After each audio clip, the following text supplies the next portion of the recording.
Assalamualaikum warahmatullahi wabarakatuh. Selamat pagi, salam sejahtera untuk adik-adik mahasiswa semua. Kita ketemu lagi dalam topik yang kita bahas hari ini, yaitu ketentuan kesehatan hewan.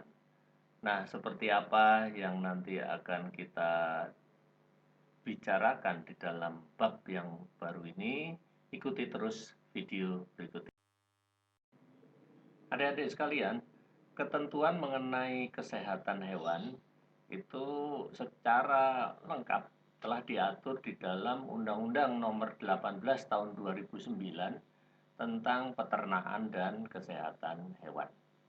Nah, di dalam ketentuan umum undang-undang tersebut dijelaskan bahwa kesehatan hewan adalah segala urusan yang berkaitan dengan mulai dari perawatan hewan, pengobatan hewan, pelayanan kesehatan hewan, pengendalian dan penanggulangan dari penyakit hewan, kemudian penolakan penyakit, medik reproduksi, medik konservasi, obat hewan, dan peralatan kesehatan hewan, serta keamanan pakan. Jadi itulah yang dimaksud dengan kesehatan hewan.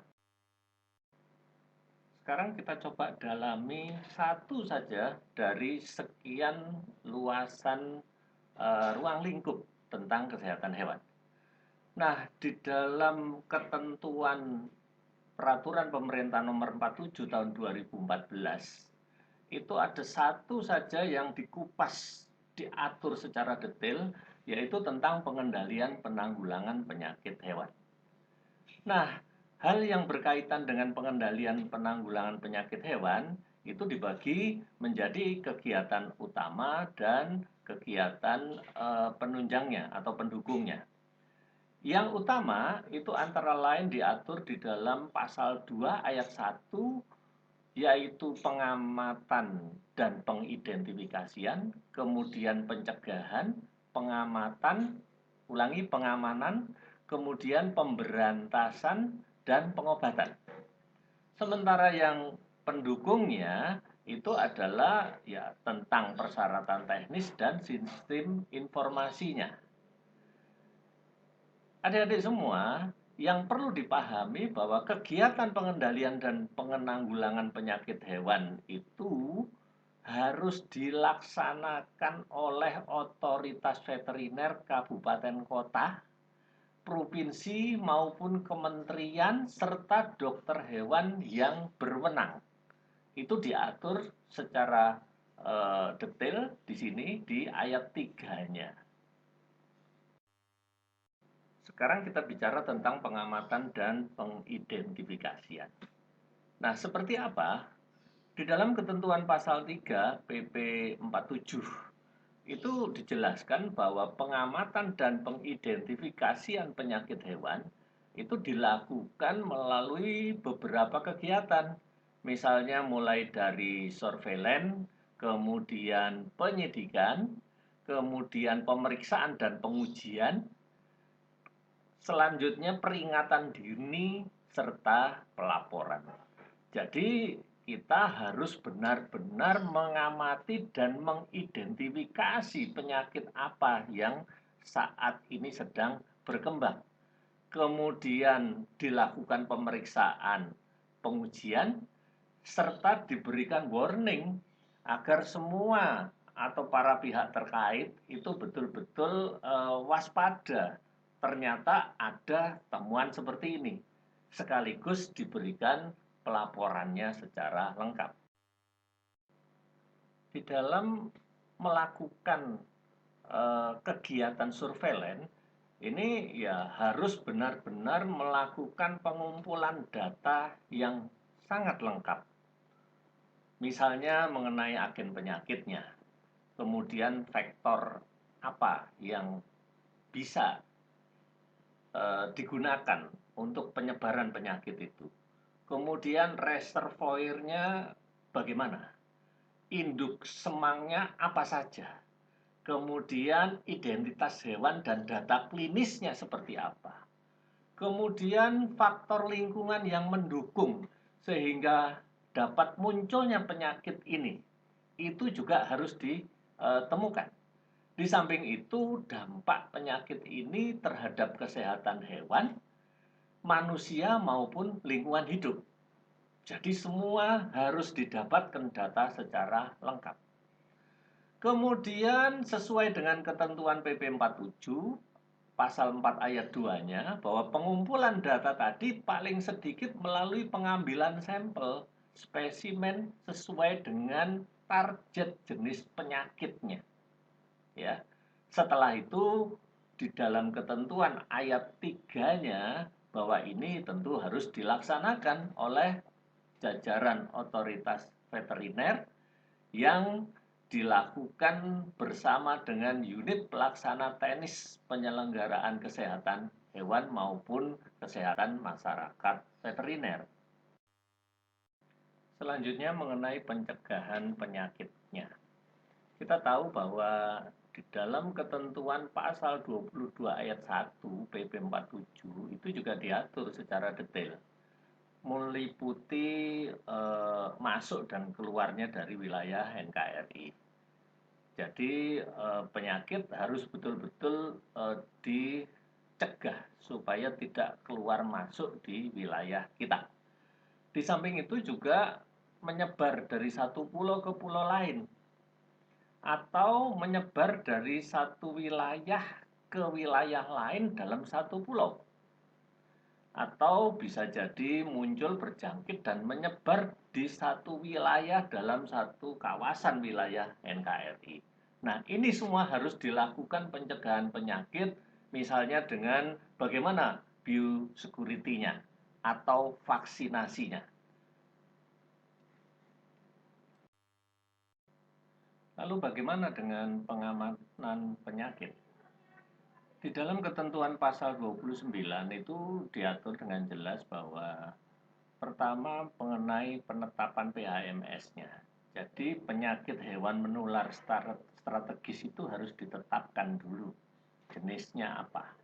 Kemudian yang kedua, prosedur biosafety dan biosecurity-nya harus dijalankan dengan baik. Selanjutnya mengenai kawasan. Jadi kawasan pengamanannya itu sebatas mana? Kemudian masalah pengebalannya, jadi imunitasnya, vaksinasi harus berjalan. Kemudian lalu lintas produk maupun media pembawa, itu juga harus diawasi. Serta kesiagaan darurat veteriner maupun kewaspadaan dininya. Penerapan prosedur itu juga merupakan bagian yang tidak boleh dikesampingkan. Jadi untuk menjaga agen penyakit itu agar tidak mengkontaminasi, ya. Kemudian juga bagaimana kita melindungi hewan, manusia maupun lingkungan di sekitarnya dari cemaran agen, serta bagaimana memutus rantai agar agen itu tidak ke induk semak. Nah, ini semua juga sudah diatur di dalam pasal 35. Sementara pasal 36 paling tidak sudah harus dilakukan mulai dari pembibitan, budidaya, tempat penampungan, baik di pasar atau di rumah potong atau alat-alat angkut yang digunakan, bahkan juga tempat-tempat pelayanan kesehatan maupun unit-unit konservasi dan laboratorium veteriner. Itu semua harus diterapkan biosafety maupun biosecurity yang baik. Untuk pemberantasan penyakit itu kadang harus melakukan berbagai upaya, mulai dari penutupan wilayah, pembatasan lalu lintas hewannya atau produk asal hewan, bahkan juga media pembawa. Kemudian pengebalan hewannya, ya, jadi vaksinasi maupun imunitasnya harus tetap baik. kemudian mengisolasi hewan yang sakit maupun yang terduga sakit, juga penanganannya, sekaligus juga pemusnahan bangkai. Nah, di samping itu juga ada risiko kalau perlu harus dilakukan pengeradikasian atau pendepopulasian. Jadi ya tentu memakan korban karena harus ada yang dibunuh, dimusnahkan. Seperti itu. Kemudian soal pengobatan hewan. Nah, kalau pengobatan hewan ya harus menjadi tanggung jawab pemilik, peternak, maupun perusahaan peternakan. Jadi dialah yang harus menyediakan tenaga dokternya, ya, tenaga ahlinya, maupun berbagai macam kebutuhan untuk pengobatan. Seperti itu. Selanjutnya kita sampai pada kegiatan penunjang atau pendukung. Jadi di dalam hal pengendalian penanggulangan penyakit hewan, maka persyaratan teknis kesehatan hewan itu harus tersedia. Jadi semua fasilitas harus dipersiapkan dengan sebaik-baiknya. Berikutnya mengenai sistem informasi juga demikian. Sekarang ini kita sudah masuk di era revolusi industri. Jadi ya semua harus serba teknologi. Jadi sentuhan teknologi harus dikembangkan secara optimal. Semua akan menggunakan jaringan informasi yang terintegrasi sehingga ketika ada kasus dalam waktu yang sangat singkat kita sudah mendapatkan informasi yang akurat. Adik-adik sekalian, demikianlah kiranya eh, pembahasan kita ya, mengenai PP 47 2014 seputar pengendalian dan penanggulangan penyakit hewan. Saya tentu berharap agar ya Anda kalau penasaran nanti silahkan buat catatan kecil dan saat perkuliahan kita bisa diskusikan lebih mendalam. Saya kira itu yang bisa saya sampaikan. Terima kasih atas perhatiannya dan kita sampai ketemu dengan materi-materi berikutnya. Terima kasih atas perhatiannya. Mohon maaf atas segala kekurangan. Billahi taufiq wal hidayah. Wassalamualaikum warahmatullahi wabarakatuh.